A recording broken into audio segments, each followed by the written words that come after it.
and welcome to Europa Universalis 4. I am Lord Forwind, here with a country guide on how to play Ethiopia.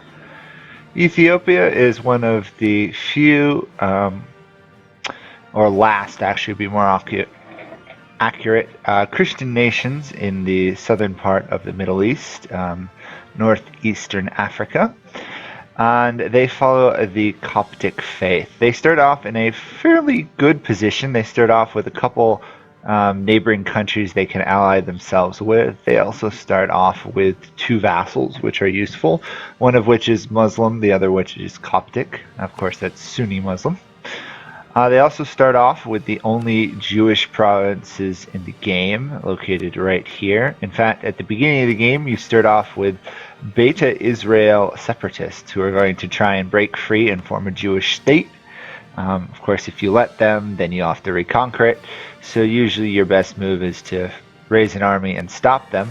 But if you do want to see Judaism survive and prosper, this is the country you would want to start with.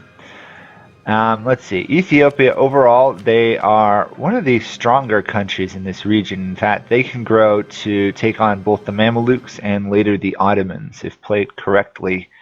It's partially due to just their rather large starting size for this region.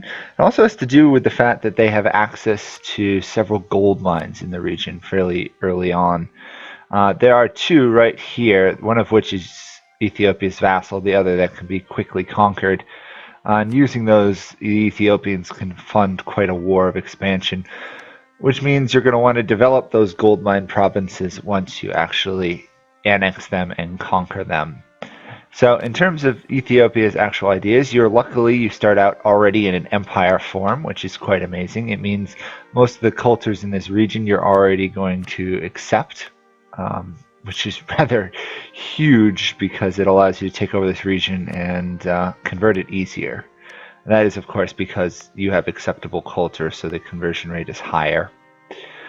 You also start off in a despotic monarchy, but it's a pretty good one for conquering. The big stuff are the Ethiopian ideas and their religion. First of all, they get reduced land attrition, which is nice. Monthly autonomy change means any land you conquer, you're going to integrate and make more valuable faster, which means you can actually afford to raise autonomy a lot more than the average country. Your first idea gives you prestige, second 50% chance of new heir, 20% fort defense is nice. 1 diplomatic reputation, not too wonderful. The Ark of the Covenant one, which gives you an additional missionary, is very strong, but the really powerful ideas for Ethiopia come at the end.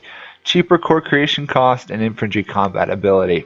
So overall, they're not designed to be an absolute military powerhouse. They're really honestly designed to sort of be a defensive, stable kingdom with both prestige, heirs, and diplomatic reputation. But you can play it however you want. I tend to play them aggressive. I did a very good Let's Play on that. If people are interested in finding that, it's on my channel. But the big stuff for Ethiopia is their religion. Since they are Coptic, when we get to the religion tab, you get +1 tolerance of the true faith, which is nice. And you also get plus 10% fort defense, which is really handy when it comes to surviving attacks from the Muslim nations or even resisting like Ottoman invasions. It stacks nicely with your Ethiopian idea here, and if you take defensive ideas, you're looking at like 50-60% fort defense, which means your forts are particularly hard to take given that they are in mountain ranges, so it's even worse. I think they can have the highest defensive stuff outside of maybe like Savoy, which is the other really defensive nation. But the big stuff for the Coptics is their blessings. So there are 5 blessings of the Coptic faith. In order to take them, you have to have the holy sites of the Coptic faith controlled and Coptic. So to quickly highlight roughly where they are located, you have up here, you have Yerevan, you have Antioch, you have Alexandria, you have Qasr Ibrim down here, and you have Aksum, which you already start out controlling right here. And for each one of those converted and belonging to the Coptic faith, you can pick a blessing. Right now, at the beginning of the game, you can automatically pick 1 blessing, Luckily for you, Quasir Ibram is controlled by Makuria, which is in fact Coptic, and so they will usually convert Quasir Ibram to Coptic Christianity, and you'll be able to get a second blessing rather quickly. In my opinion, the best way to prioritize their blessings, send monks to establish monasteries, I would say, is your number one blessing you want to take. Mainly because every single province you're going to be conquering outside of the very small amount the Coptics control is going to be Sunni Muslim, which has the negative 2% local missionary strength, which means it's going to be very difficult to convert their lands. Therefore, the blessing of 1.5 missionary strength helps balance that out a little bit. Doesn't solve the problem completely, but later on you're going to definitely get active uniformity, advancement of religion, or, declaration of indulgence, depending on what you're interested in, and you're definitely going to want to pick up religious ideas for the +3 missionary strength, tolerance to the true faith, and additional missionaries, so you can convert land quickly. You can be running around with like 8 or 9 conversion strength. It's quite powerful on Ethiopia. The next blessings, it's kind of a toss-up between encourage warriors of the faith, the manpower recovery, or will of the martyrs for the discipline. If you're good at winning wars without losing lots of troops, takes will of the martyrs. If you're engaged in long, drag-out wars, you probably want encourage warriors of the faith. Overall, for Ethiopia early on, I would definitely say take the discipline, because you're going to be facing several alliance networks, and though you're going to have probably a tech lead and a military size advantage, you're not going to be engaged in too many wars in quick succession, otherwise you'll easily have a coalition form against you, if that makes sense. For your third idea, though, warriors of the faith. Fourth, probably promote territorial rights. Fifth, legitimize government. The 0.5 yearly legitimacy doesn't prove to be that useful, especially if you've got some of the DLCs which allow you to strengthen government to get higher legitimacy. It makes a real difference. Also, Ethiopia starts off with one of the best rulers in the game, Zara Yaqub, 655 ruler. It's really, really, really, really good. You start off with a fairly bad heir, which I recommend you disinherit almost immediately. You'll get a couple events and a unique modifier for a while that will allow you to have a much higher chance of getting heirs, if that helps. But also with this means you're going to have quite a tech lead early on. You'll be able to keep up with people like Ottomans, France, Austria, those European powers, until he dies, and then even a little bit further. You really start to fall behind once, obviously once the Renaissance gets, the penalty for not having the Renaissance institution gets too large, and by the time colonialism fires, you're going to be falling behind in tech inevitably at that point, unless of course you try and develop them yourself. The issue is your land is pretty bad. It's mostly desert, drylands, and mountains. Honestly, one of your best chances at actually developing it would be find one or two of these provinces with a slightly better development cost, which would be drylands over here in Angot, Asa. So essentially, if you take these two provinces, you could develop one or two institutions. Or the other option is you try and head over here to the steppes and stuff. Try and find some good development provinces there. But I wouldn't recommend it. For your initial start as Ethiopia, I recommend you try and consolidate the powers to yourself. You usually get a mission to conquer these guys, Janjiro, which I believe are one of 2 fetishist nations next to you. And they're definitely worth conquering. You can pretty quickly overrun them. You'll get probably a mission to integrate or conquer some of the others.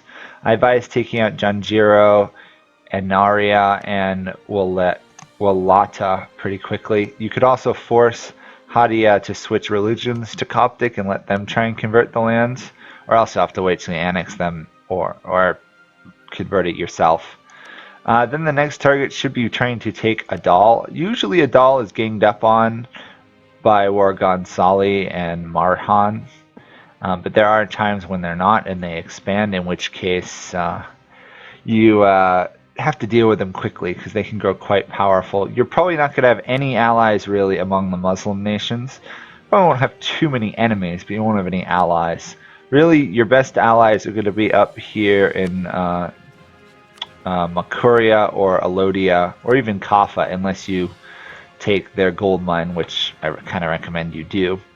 There's also a very good chance that you actually get a union, which is kind of hilarious considering usually unions only take place outside of or inside of Europe. But a lot of these nations right next to you, like Alodia, Quasar Ibram, and Kaffa, have no heirs at the beginning of the map, at the beginning of the game, and at least one or two of them. Kaffa specifically has a rather elderly ruler. Actually, your best target would be up here in Medri Bari.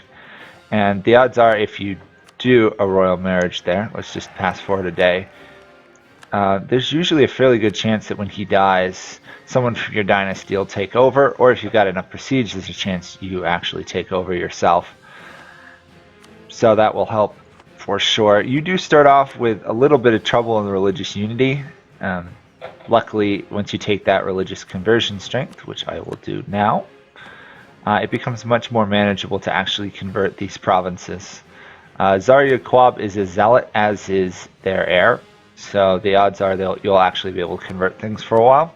Of course, you can also try and pick up a admin advisor that increases conversion strength as well. So once you've taken over the southern area, probably started to integrate your vassals, you want to take out Adal. My usual path for expansion is leave these provinces like Beja, Medri Bari, and Makuria in place. Don't try and really conquer them, because they form as a nice buffer against the Mamluks in case they decide to expand southward. I've seen it happen, I've seen it not happen. I just wouldn't risk it. The next targets you should probably try and cross, if you can, into southern Arabia. Yemen starts off fairly weak if you can jump them early before someone consolidates the region.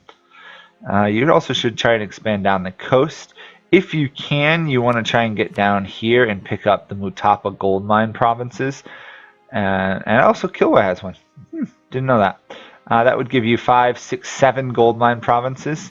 Obviously, there's a slight problem with inflation, which means probably your third idea group should be economic, just for the inflation reduction. For actual ideas, it really depends on how long your ruler rules for, or how much you really feel the need to convert things rapidly. For my first idea, I would probably take defensive, just for the morale and also the reduced attrition.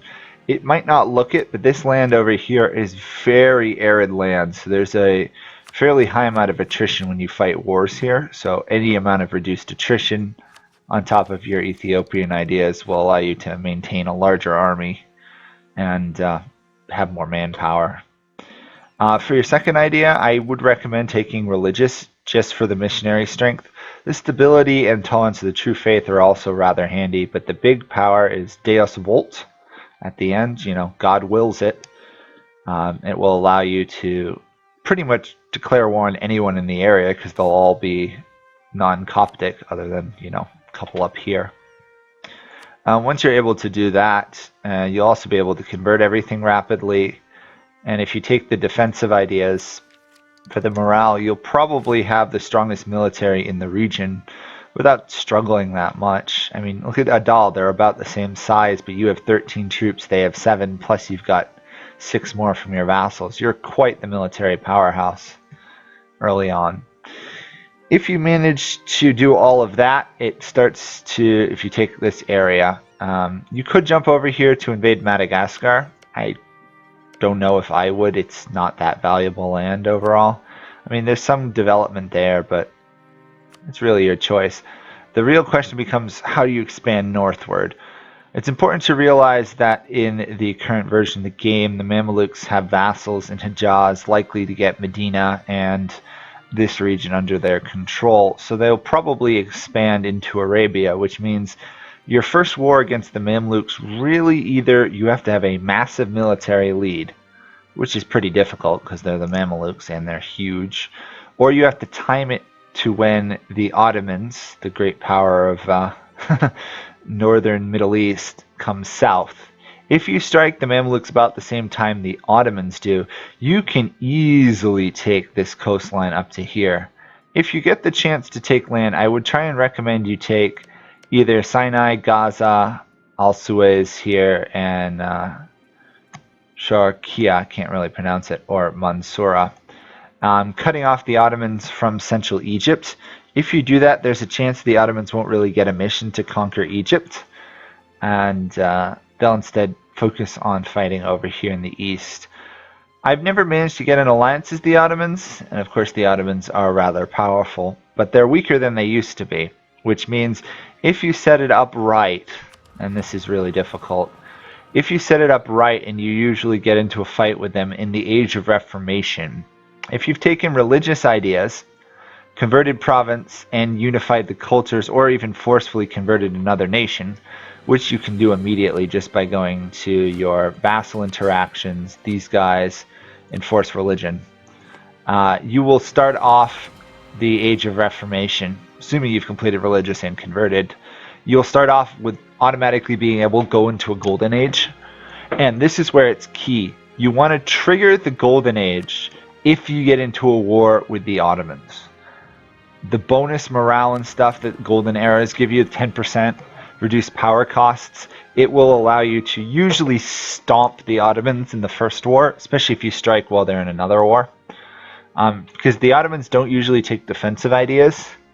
So the 15% morale from defensive ideas plus 10% from the Golden Age will give you a 25% morale bonus versus the Ottomans, which is huge early on. The provinces obviously you want to try and take if you get the chances. You want to try and pick up Alexandria here for the additional Coptic blessing, and also because you get a triggered modifier, Conquest of Alexandria, you get another missionary. And also if you get Jerusalem, which of course is Al-Quds here, you'll get another missionary. If you conquer Mecca, which is quite easy to do as Ethiopia, distance-wise, you'll get a third. So you can be running around with like 4 or 5 or 6 missionaries with really good conversion strength, which means assuming you win wars, there really will be nothing to cause internal rebellion because you'll convert it all within like 12 months or less. It's really the strength of Ethiopia. Outside of like nations like the Naj, who also have missionary strength, the Ethiopians are probably the game's best conversion country. Oh, and of course, we must not forget the Theocracies, or actually more appropriately, where is it? The feudal Theocracies that exist in the world. The feudal Theocracies have more conversion strength. But I don't actually see where they are at the moment. I know there's supposedly one over here somewhere. But those are, of course, Muslim, so you don't have to deal with that. In terms of things to watch out for, obviously, watch out for the Mamluks attacking you first before you're ready for them. Also, obviously, watch out for the Ottomans. The other thing to watch out is if Persia or the Timurids in this region survive and grow powerful, because a lot of the times they'll want to expand into this region. But once you do that, it's pretty easily. Once you've conquered this whole area, which as Ethiopia is really easy, you should be probably up to about 1,000 or more development. Which will make you one of the larger nations in the game. At that point, you can kind of do whatever you want. I wouldn't really recommend, unless you kind of want to do internal development, taking colonial stuff. It's more of a... The earlier you take it, the better it is, because you do have a lot of land you can colonize. The only problem is a lot of the land you want to colonize, you're better off fighting.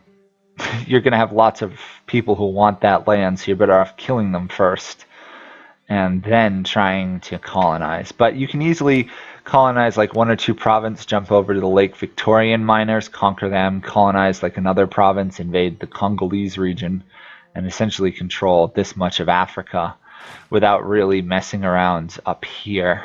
Of course, once the Ottomans do reach you, or the Mamluks survive the Ottomans, they'll want to expand southward, which is your big threat. You will get an event that fires, and I don't usually mention events, but you will get an event when the Portugal discovers you. This is key because it's essentially Portuguese military aid, and if I remember, it gives you combat ability and morale for like 10 or 15 years. From the couple times that I've gotten it and played Ethiopia large, you tend to get it about the time you're ready to take on the Ottomans or the Mamluks. Which means if you do that, stack the Golden Age, you'll just be able to stack wipe them left and right. In your first wars, you want to try and obviously take as much land or force them to release land as possible. Obviously trying to get Alexandria, Antioch. Trying to get up to Yerevan will require the Ottomans really to conquer the region and you to go on a quick conquest path to Yerevan. If you do, there is an achievement for that. I can't actually remember what it's called right now. I have done the achievement. It's tricky. Once you've done that, you're in great shape.